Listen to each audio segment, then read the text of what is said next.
FAA has closed the SpaceX Starship Super Heavy mishap investigation. The final report cites multiple root causes of the April 2023 mishap and 63 corrective actions SpaceX must take to prevent mishap recurrence.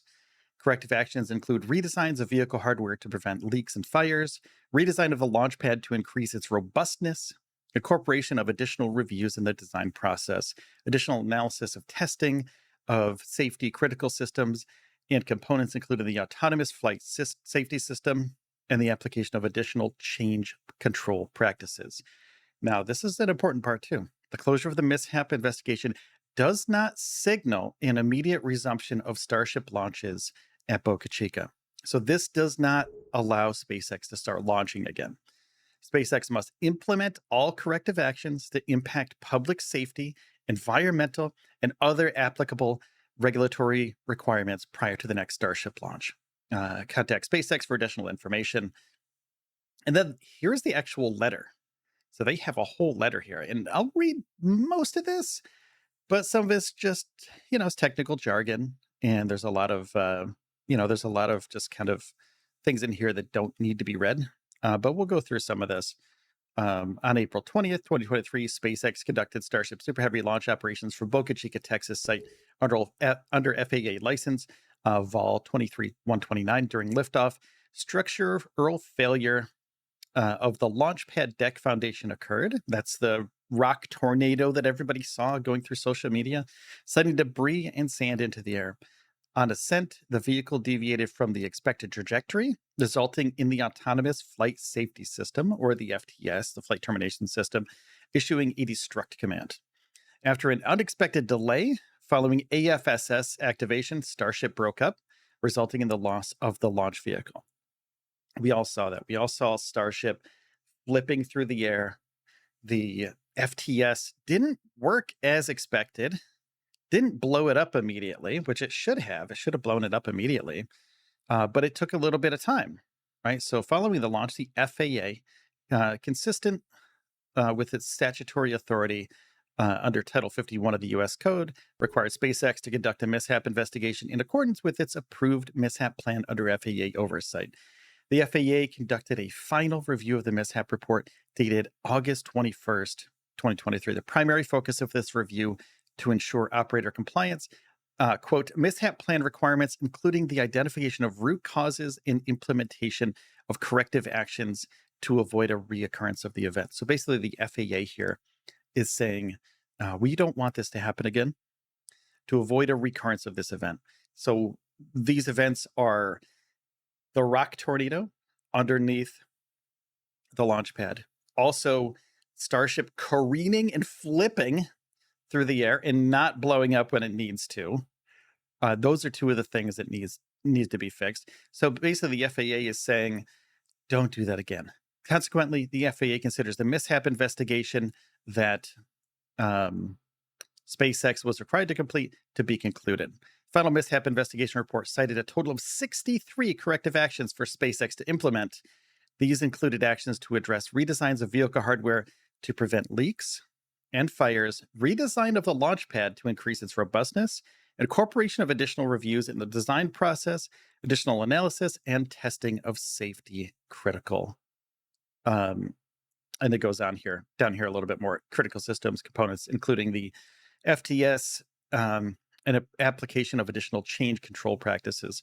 Launch license Vol 26 or 23128 for SpaceX Starship authorized SpaceX one launch. So they only had one launch for this Vol 23129. SpaceX is required to apply for a modify 23129 license to allow for subsequent launches. When SpaceX applies for this modification, it will need to demonstrate compliance with 450-173 by evidencing the implementation of corrective actions adopted in response to this mishap report. If FAA approves the modification, SpaceX will be required to conduct licensed activities in accordance with representatives made in application 45211. Failure to do so is grounds for enforcement. So basically, Debs, thanks for that super chat. I appreciate that. You get so many starships for that. Thank you, Debs. So basically what the FAA is saying, I'm just going to break this down real easy for you. FAA says, here's a list of things you need to do in order to launch again. If you get these things done, we don't know the exact list. We don't know the exact list. It hasn't been posted anywhere yet. But if you do these things, these 63 things, you can launch again, but only after you get a modified launch license. So you can launch again once you do these things, but you have to get another launch license, which is the same as a launch license to begin with, Vol 23-129, but it's a little bit changed up. So further, the FAA's closure of the mishap investigation. Now, this is an important part. Further, the FAA's closure of the mishap investigation does not predetermine the results of any ongoing or future environmental reviews associated with Starship operations at Boca Chica. Remember the last environmental review they did? It took forever. It took almost a year. So this doesn't exclude SpaceX from any new environmental reviews or future ongoing or in future environmental reviews. So if they do another environmental assessment and they see that SpaceX is not up to par here, they could possibly postpone this launch even further. So we don't see any of that happening right now. We don't see any environmental impacts in it. Like we don't see that the FAA is going to open up another environmental investigation here. There are other lawsuits going on about the environmental investigations. But it seems like right now, SpaceX is okay with the environmental stuff. So we're just going to hold on to that as a hopeful that SpaceX doesn't have another one of those. So today, also SpaceX has released some information. They posted on their Twitter, their X, testing development flight hardware in a flight environment is what enables our teams to quickly learn and execute design changes and hardware upgrades to improve the probability of success in the future. We learned a tremendous amount about the vehicle and ground systems during Starship's first flight test. Okay, so this is that's a cool thing for SpaceX to post. And they posted a great shot. Look at this shot too, of the engines blasting. This is great. What a crazy shot. Hold on, let's take a closer look at this. We can do. And as you can see, just blasting those two engines there. That's a great shot. What a great shot. So they have this shot and they learn things from environmental or from just testing things, by doing. They test by doing. Iterative process. A recursive improvement is essential as we work to build a fully reusable launch system capable of carrying satellites, payloads, crew, and cargo to a variety of orbits and Earth, lunar, and Martian landing sites. So as we all know, SpaceX is planning eventually send people to the moon for the Artemis program, but also send people to Mars and cargo, payloads, satellites, everything, everywhere. So they're saying, hey, we have everything we need right here. We're working on this, right? So they posted in SpaceX updates on their website. There we go. Well, I'll do this a little bit bigger. So we're going to skip a little bit of this because it's basically they're kind of beating their chest and be like, hey, this is the coolest thing ever. And we all know it is, so we don't have to read it. But they're basically saying the same thing they said in the first tweet, which was, we test by doing. This rapid iterative development approach has been the basis for all of SpaceX's major innovative advancements, including Falcon, Dragon, and Starlink. SpaceX has led the investigation efforts following the flight with oversight from the FAA and participation from NASA, National Transportation and Safety Board. So basically, they're saying, hey, we're working with the FAA, we're working with NASA, we're working with other federal bodies to get this done. So they went over the flight of the Starship here. From the orbital launch pad at Starbase, Texas, Starship climbed to a maximum altitude of about 24 miles over the Gulf of Mexico. During ascent, the vehicle sustains fires from leaking propellant. This is something that we didn't know about before. Fires from leaky propellant in the aft and end of the Super Heavy booster, which eventually severed connection with the vehicle's primary flight computer. This led to a loss of communications to the majority of booster engines and ultimately control of the vehicle. So they lost control of the vehicle due to a leaking propellant in the aft end of the Super Heavy booster. Not exactly sure where this was leaking, but at least they're acknowledging it and saying, before probably getting ahead of the FAA and just like getting ahead of the news, before anything bad can happen, they're just saying, hey, this is what happened, and this is how we're going to fix it.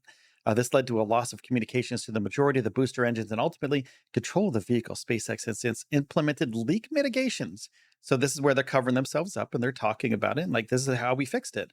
Implementing leak mitigations and improved testing on both engine and booster hardware as an additional corrective action. SpaceX has significantly expanded Super Heavy's pre-existing fire suppression system in order to mitigate against future engine bay fires. So if there's any other fires that are going on, because they haven't released how they're doing this, we just know that they are doing this right now. Nobody really knows at this point unless you work at SpaceX. The Autonomous Flight Safety System, the AFSYS, automatically issued a destruct command, which fired all detonators as expected after the vehicle deviated from the expected trajectory, lost altitude, and began to tumble. After an unexpected delay following AFSS activation, Starship ultimately broke up 237.474 seconds after engine ignition. That's a long time for a test vehicle. 237 seconds. A couple minutes into flight, 237 seconds. That's 4 minutes into flight-ish, something like that. Is that right? That's not right. 3-4 minutes into flight. SpaceX has enhanced and requalified the AFSS to improve system reliability. So they're saying, hey, it didn't work the first time because, one, this is an untested vehicle. It's made out of steel. So the AFSS didn't really work as well as we thought it was going to work. But now they've requalified the flight termination system and improved system reliability. They've requalified it, meaning it's ready to go for the next launch. And we saw them moving some of the FTS down to the launch site, some of the components to it. SpaceX is also implementing a full suite of system performance upgrades unrelated to any issues observed during the first test flight. For example, SpaceX has built and tested a hot stage system. Additionally, SpaceX has engineered a new electronic thrust vector control system for Super Heavy Raptor engines because they used to use other hydraulic systems, but now they have electric motors, which are more reliable. And SpaceX also made significant upgrades to the orbital launch mount and pad system, as we saw the sprinklers, we saw the deluge system, in order to prevent a recurrence of the pad foundation failure observed during the first test flight. So basically, they took care of a few things already. So this shows the FAA, hey, we took care of the launch pad. That's great. We're already there. We're already doing our testing. We've already successfully tested this multiple times right here. The upgrades include significant reinforcements to the pad foundation and the addition of a flame deflector, which SpaceX has successfully tested multiple times. So when they were doing those booster tests, when they were doing those booster 9 static fires, they were also testing the foundation of the launch pad, the flame deflector, and the sprinkler system, the deluge system underneath the launch pad. Testing development flight hardware in a flight environment. So this is important too. Testing a development flight hardware in a flight environment is what enables our teams to quickly learn and execute design changes and hardware upgrades to improve the probability of success in the future. We learned a tremendous amount about the vehicle and ground systems during Starship's first flight test. Recursive improvement is essential as we work to build a fully reusable launch system capable of carrying satellites, payloads, crew, and cargo to a variety of Earth, lunar, or Martian landing sites. So they're saying, we do this. This is how we do things. So please, let's continue to do this. This is how we do stuff. So SpaceX, so as we can see, SpaceX has done a few of these things already. But let's go over like the bullet points from the FAA, just so we have it all kind of on the same track here. A better format actually than reading the actual manual. And somebody on Reddit actually posted this, which I was going through the document going like, okay, so how do I do this? Because I was setting up for the stream and I was just looking around, like most people do that are SpaceX fans. How can I make these bullet points? Well, ChatGPT helped me out. But somebody, let's see here. Somebody on Reddit, let me show you this. This is really crazy. Somebody on Reddit did bullet points for us. So thank you, Reddit user AV Bowden. Easier to read format, great news overall. Hopefully a bunch of this is already done. The FAA has closed the Starship Super Heavy mishap investigation. The final report cites multiple root causes of the April 20th mishap. 63 corrective actions SpaceX must take. Corrective actions include redesigns of vehicle hardware to prevent leaks and fires, redesign of the launch pad, incorporation of additional reviews in the design process, additional analysis and testing of safety critical systems and components, including the autonomous flight safety system, and the application of additional change control practices. The closure of the mishap investigation does not signal or an immediate resumption of Starship launches at Boca Chica. SpaceX must implement all corrective actions that impact public safety and apply for and receive a license modification from the FAA. So thank you, AV Bowden, for that, because you did great work there. But then there's a comment down below, which I saw too, which is also pretty important. A few things that SpaceX has already done, things that went over the done, preventing leaks and fires. Say this discussed, and Booster 9 has vastly better engine isolation protection to contain leaks and fires. Hopefully what they've done is what the FAA is expecting. Redesign the launch pad, clearly done, as they say, clearly done. Yeah, obviously, they've done a lot of work to that thing. Holy cow. FTS, we can reasonably expect the FTS has been redesigned. Yes. Whether it meets FAA requirements and what else this point might refer to is unknown. 3 and 5 are about internal project management, so impossible to say from the outside. So 3 is incorporation of additional reviews, and 5 is and the additional application of additional change control practices.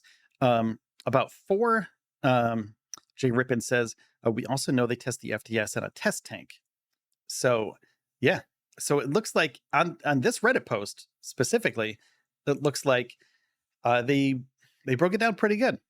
So what we saw in the mishap report, it looks like SpaceX is already in the process of this. And then if the FAA allows them to continue launching, it's going to be 63 things that SpaceX needs to do. 63 corrective actions SpaceX must take to prevent mishap reoccurrence.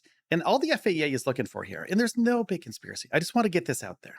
There's no big conspiracy.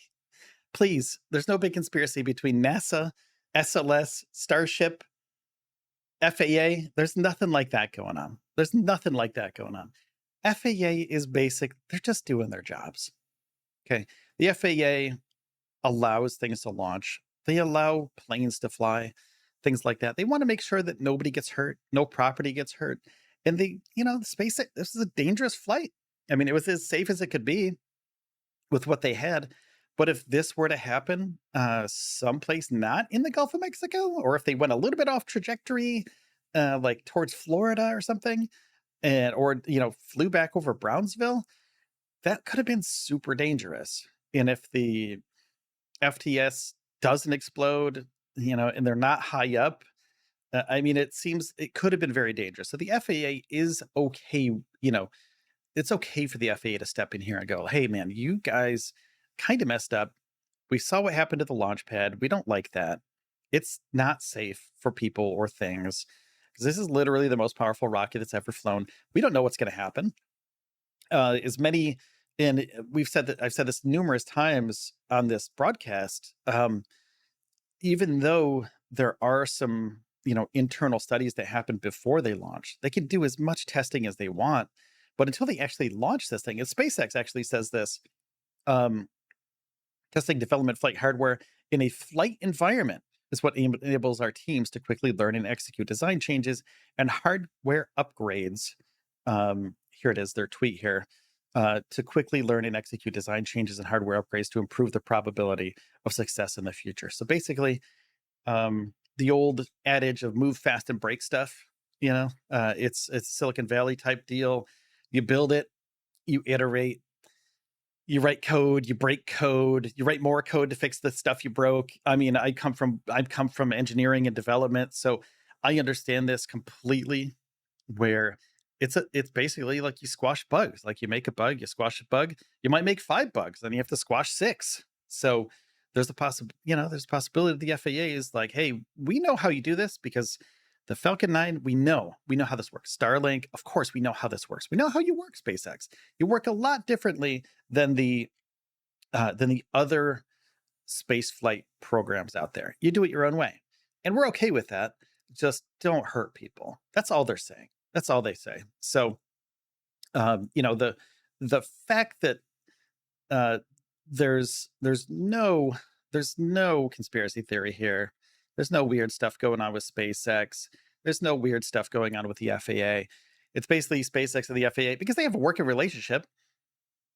They've been working together since Falcon 1, since SpaceX applied for an FAA license. Also, thank you, Warren. Thank you so much for that super chat. I do appreciate you, and I appreciate all the support there because super chats really help me continue to do this. So thank you so much for that.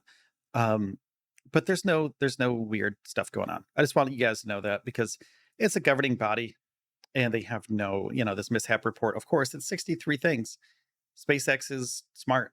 They'll fix the things.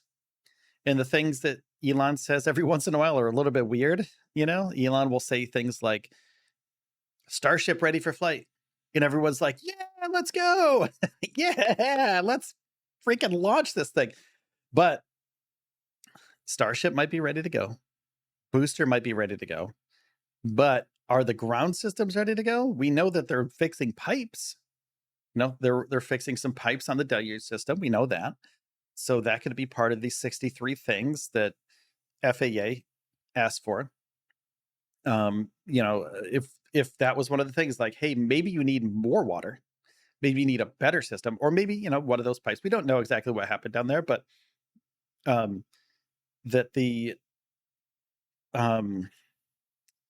ability for SpaceX to change at the drop of a hat and to fix things that need to be fixed before they launch, yes, that is a good thing. So yeah, all these SpaceX updates, they made the flame detector or flame detector. They detect a lot of flames. Upgrades include significant reinforcements to the pad foundation and the addition of a flame deflector, which SpaceX has successfully tested multiple times. Yeah, we've seen that. We've seen it all. The deluge system looks great, and it seems like it's not going to blow anything up. It seems like there's not going to be a rock tornado this time, because even though they didn't test it at full duration, full power, it seems much better than it was before. And even if they have this flame deflector, this thick steel plate, over time it might wear out and it might crack or break or something like that, but they can just slide a new one in. It seems like that didn't take much time at all, did it? It was like under a week that they got the flame deflector, like the steel and everything ready. It seems like it's just like not a plate, but it's they can't just slide it in, but you know what I'm saying? It'll only take a little bit, like a couple hours to get that thing into place. So rapid reusability, if they do need to fix it or change it out, it's going to be real fast. Let's take a little look at the comments here. The document says they now in compliance with the mishap report, getting a license is different, but should be easier. This means from now on, a new license requires them meeting mishap criteria. John says, I've spent a significant portion of my engineering career dealing with the FAA. They've always been professional in working to ensure safety, which is their charter. Exactly. Yeah. And, there's a subset of SpaceX fans that are fanatical, and they don't want to see them fail, which I understand. We don't want to see them fail. We don't want to see Starship not launch because of some regulatory red tape or something like that, or like something behind the scenes, or corporate other entities like pushing against them. But the FAA has always been good to SpaceX, and they why literally why would the FAA stop them? There's no reason to. So as with most government programs, it can take longer than one wants, but I have found I'm always on point and not politically driven. Right. Yeah, that's the thing. They're not there to be they're not there to stop anybody. They're actually there to help people. Like the FAA is like it's a government body that's there to support spaceflight. So anybody that's saying that they're not, I guess they don't understand the FAA. I just shot water everywhere. So if you see like a glistening part of my face, this is live, by the way. So that's when things happen like that. Let's see here. What do we got going on here? Let's see. Let's check out the poll too. September 15th, 44%. End of September, 31%. First week of October, 18%. Only 7% of you said November. Only 7% of you said November. Thank you everyone for subscribing to the channel too. You really do help the show, and you really do help me get to the next point. I'm a one-man show here, so I do everything myself and continue been doing this channel to help push out space flight information and support space flight creators out there for the last 4-ish years or something. It's going to be the anniversary of the channel on February 14th on Valentine's Day. So I think that'll be 4 years. Alex says, I agree. SpaceX's natural tendency seems to be a bit reckless. This isn't a Falcon 9. It contains enough propellant to match a technical loop. Yeah, it's a big boy. Like this is a big rocket, and people have to understand that it's a serious endeavor that they're doing here. So, the fact that SpaceX they're going through these steps.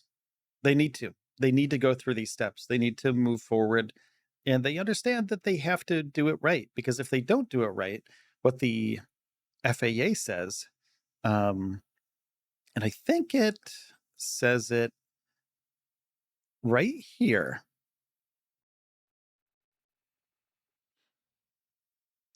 Failure to do so is grounds for enforcement. If the FAA approves the modification, SpaceX will required to conduct licensed activities in accordance with Representatives Maintenance Application 45211. Failure to do so is grounds for enforcement. Once the FAA determines SpaceX has implemented the corrective actions directly tied to the public safety, the agency will consider SpaceX to be in compliance with 45173. So they're basically saying, hey, SpaceX, please do these things. And when you do, cool. But if you don't, failure to do so is grounds for enforcement. So if they just go, hey, let's launch it. That's not a good idea. that's not a good failure to do so is grounds for enforcement, and could lead to SpaceX not being able to launch from Starbase for years. I mean, there's a possibility they pull the license from Starbase altogether if they just launch this thing all willy-nilly. So yeah, it would make no sense for SpaceX to do that, to launch without FAA approval. So the final mishap investigation report cited a total of 63 corrective actions for SpaceX to implement. These included actions to address redesigns of vehicle hardware to prevent leaks and fires, which SpaceX says they've done, redesign of the launch pad to increase robustness, incorporation of additional reviews in the design process, which is all internal, additional analysis and testing of safety critical systems and components, including the FTS and the application of additional change control practices. So it seems like SpaceX is on the right track to launch this. We're just gonna have to wait for them to continue through this process. Sometimes these processes, unfortunately, take months. SpaceX only has 5 launches from Boca Chica per year. So if they can get another launch in the next 2-3 months, I would say if they do well with this one, right, and they modify this license and they show that they've taken precautions and all these steps that the FAA wants them to do, I think the next launch license will come super easy compared to this one. But this is still a test vehicle. This thing hasn't launched yet. It's launched, but it hasn't successfully launched, I should say. So it is the most powerful launch vehicle as of right now, but it hasn't successfully launched. So right now, as much as some people hate it, the SLS is the most powerful vehicle that has actually been successfully launched. So there's there's things that SpaceX must do in order for them to become the most powerful, successfully launched launch vehicle. So just a few things they need to do. Just 63 things. Um, yeah. So FAA has closed their SpaceX Starship mishap investigation. Final report cites multiple root causes, 63 corrective actions SpaceX must take to prevent mishap reoccurrence.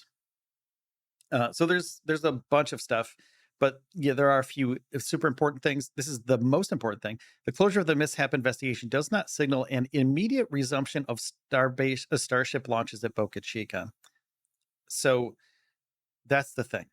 They cannot launch until they get these things done.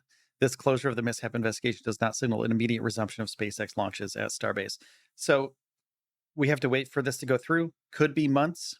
Could take a little while for space. Could be weeks. Could be days before they get this done, because we don't know what these 63 corrective actions are. We've seen them do a few of these things, but we haven't seen them do all of them, and because we don't know what all of them are. So it could be days, it could be weeks, it could be months before they figure these things out.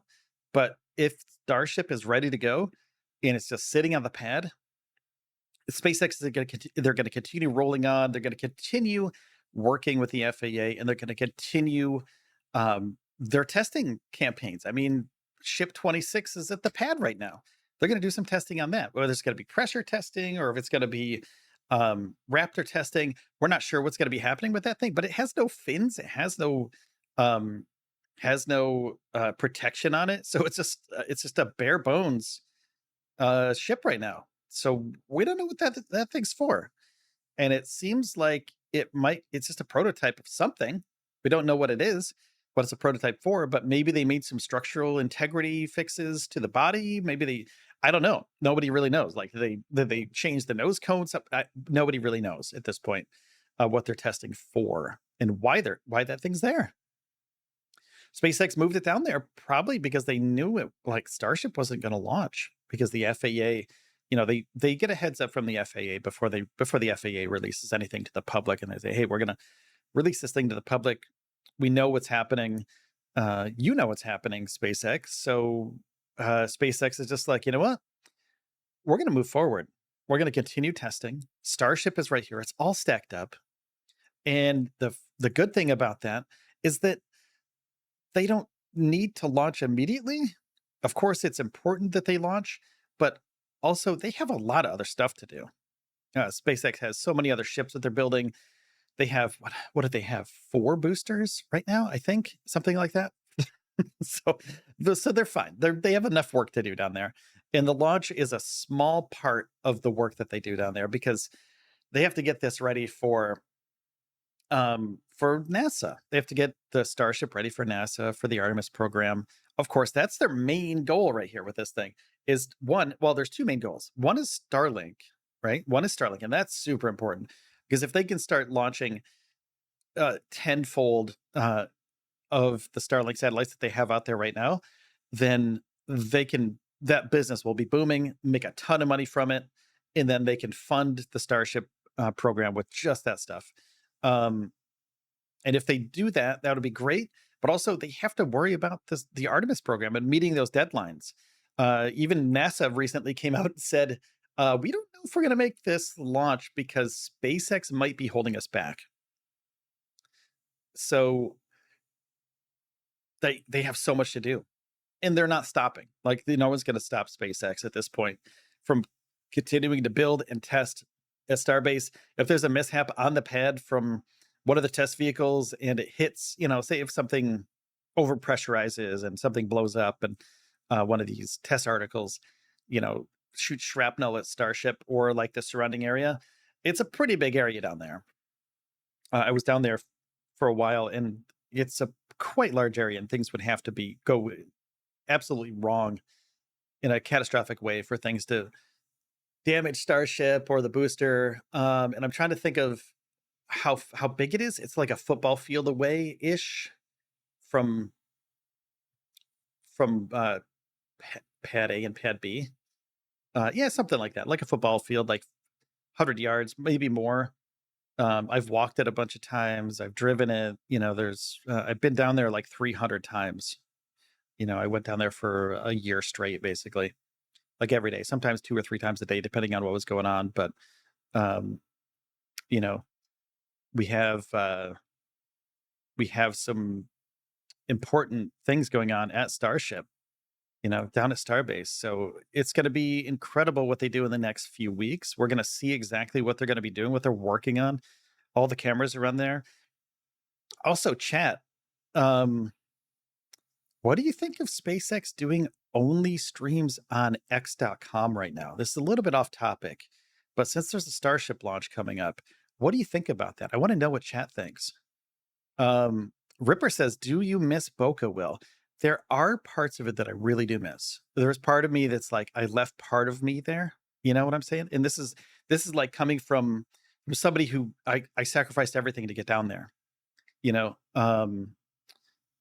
it's the important thing here is that SpaceX continues on, but also like I was part of that, like the very first like ship 24/7. Like I thought that was pretty cool.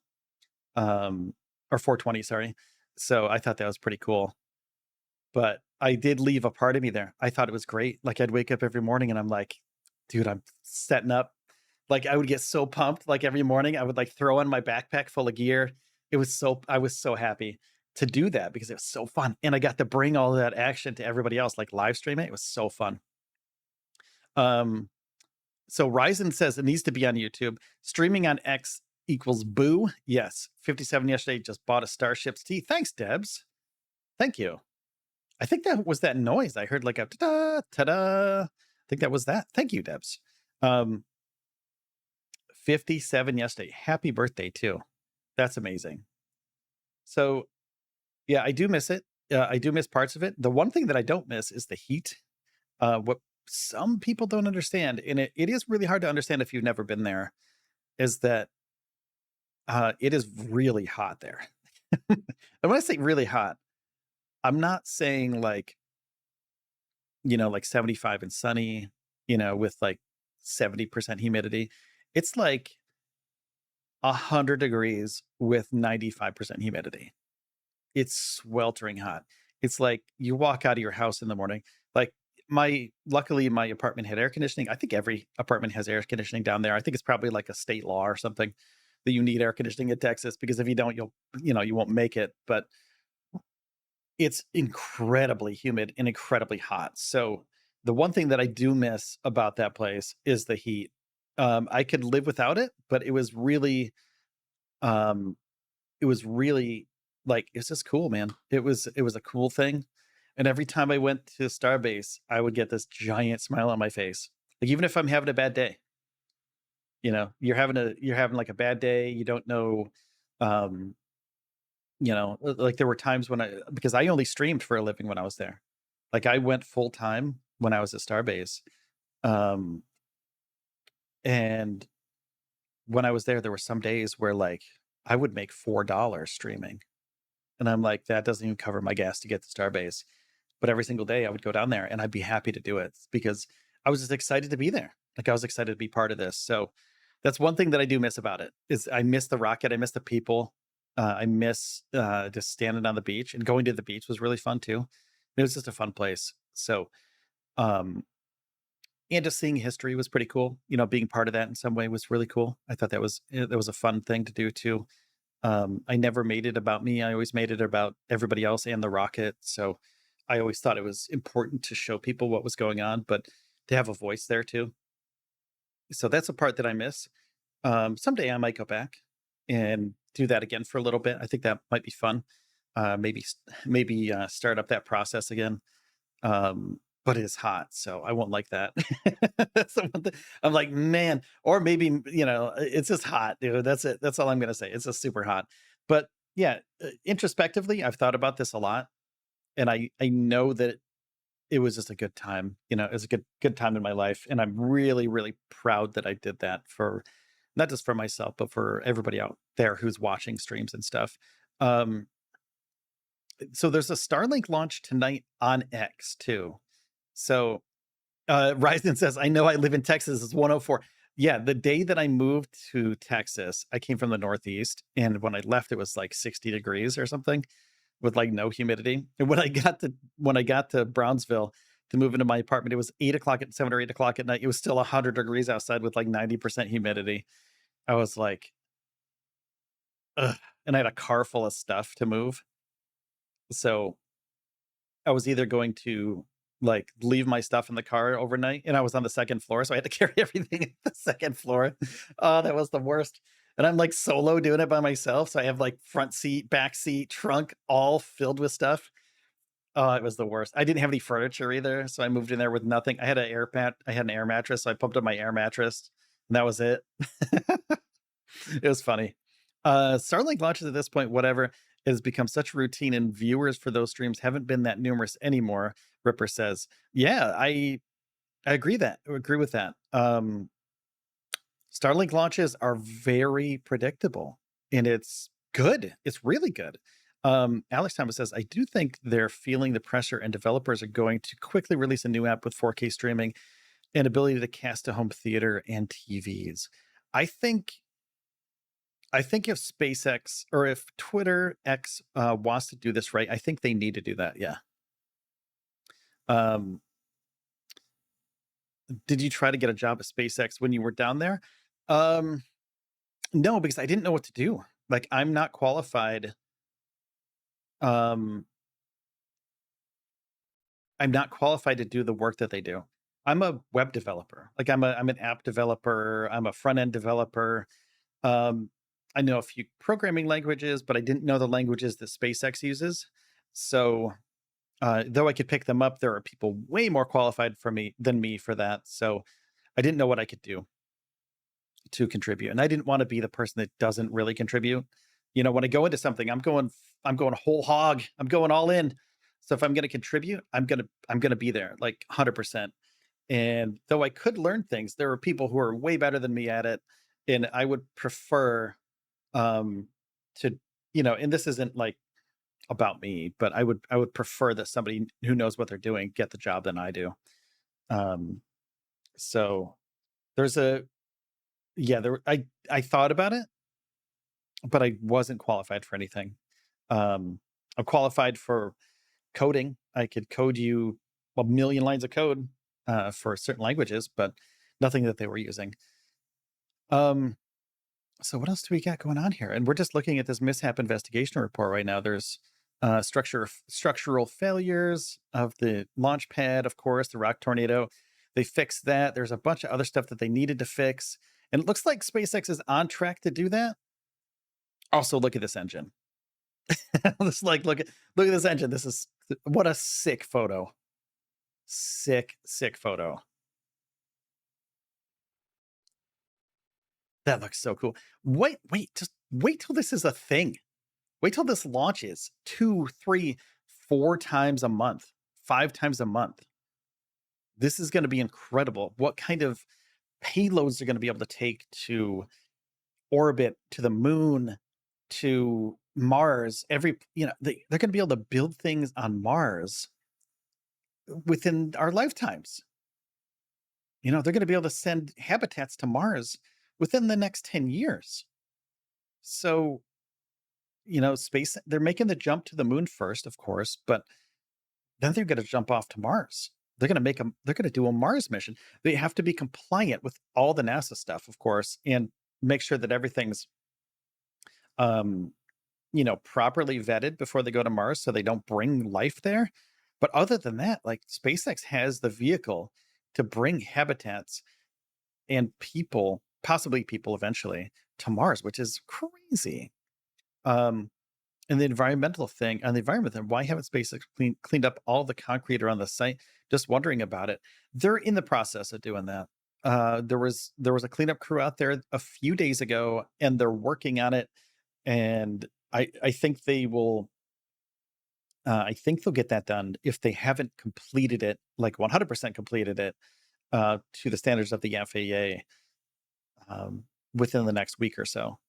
Really think that Starship is going to revolutionize spaceflight in kind of the same way that the 3D printing has done with manufacturing. I think so too. I think there's going to be a big shift with super heavy flights. It's sort of like what Falcon 9 did. Falcon 9 changed everything. There's so much mass to orbit per year due to the Falcon 9 compared to what used to be.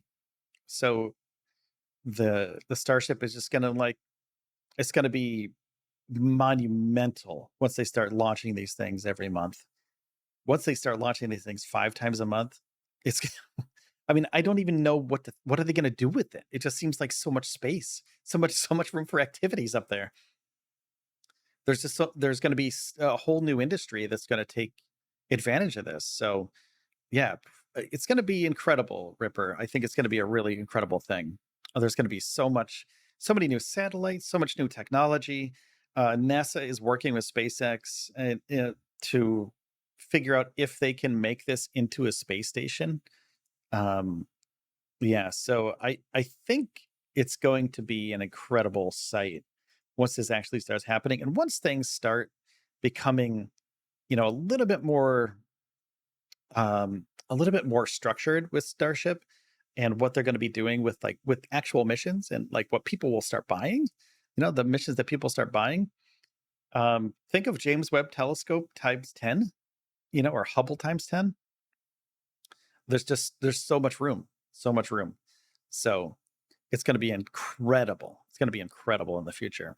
By the way, thank you for watching today. If you're new here, please hit the subscribe button because it helps you out more than it helps me out. Because the more that you subscribe to spaceflight channels like this one, the more spaceflight channels and SpaceX channels will get recommended to you in your YouTube feed. So if you do that here, you'll find other creators that aren't me that you might like, that say cool stuff about SpaceX and talk about cool news about SpaceX. And also, if you like this video, that will help push this channel to the next realm. Let's take it out of the shadow realm and take it to 100,000 subscribers with all these likes and subs. So thanks to everybody who's done that so far today. I do appreciate you. I really do. And we have some shirts and stuff at starshipshirts.com. If you want to check that out, Starship inspired shirts. So check that out. They're on the channel right now on this video. Thank you so much for the super chat, Debs and Warren. Thank you so much for D. Carroll for the sub, FM for the sub, Toter for the sub, Michael for the sub, Watching for the sub, Joe, Tiffany, Guild for the sub, Guildlomb. I don't know how to say your name, but Lomb, Tim, Jim. Who else we got? We got some more subscribers too. So thank you everybody who's been subscribing to the show today. I really do appreciate you.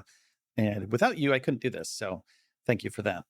And also make sure to subscribe because when breaking news like this happens, it's great to have a conversation about it with everybody in chat and also talk about it, and talk about other things about SpaceX and Starship. So thank you so much for being part of this community. We have a Discord as well. And let me see if this works. I don't know if this is going to work.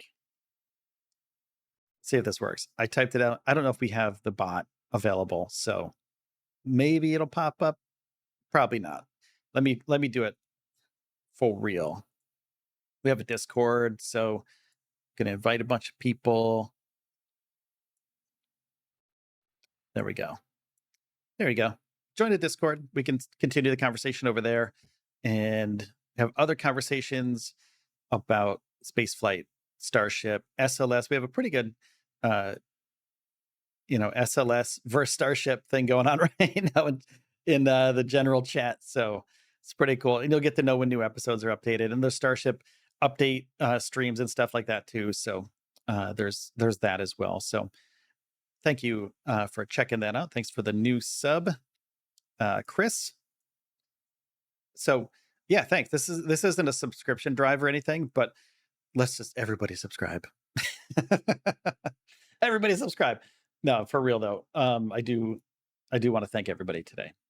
So that's about it for the news. If you're just joining us, there's been some updates from the FAA. They closed the Super Heavy mishap investigation. Reports. The final report cites multiple root causes of the April 2023 mishap and 63 corrective actions that SpaceX must take to prevent mishap reoccurrence.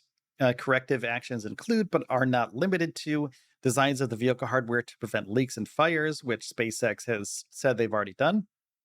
Redesign of the launch pad to increase its robustness, which SpaceX has done, with the deluge system and the new steel plate underneath it. Incorporation of additional reviews in the design process. We don't know if SpaceX has done that because we don't have their internal documents. Additional analysis and testing of safety critical systems and components, including the Autonomous Flight Safety System, or the FTS. Seems like SpaceX has done that. And the application of additional change control protocols and practices. The closure of the mishap investigation does not signal an immediate resumption of SpaceX launches at Boca Chica. So we're waiting for the FAA and we're waiting for SpaceX to update us more on this. But it seems like right now they're in a process. They're kind of in a holding pattern for the next Starship launch, because once the FAA signs off on everything, the mishap report is okay, then it seems like SpaceX will be ready to launch the next Starship. And yeah, that's it.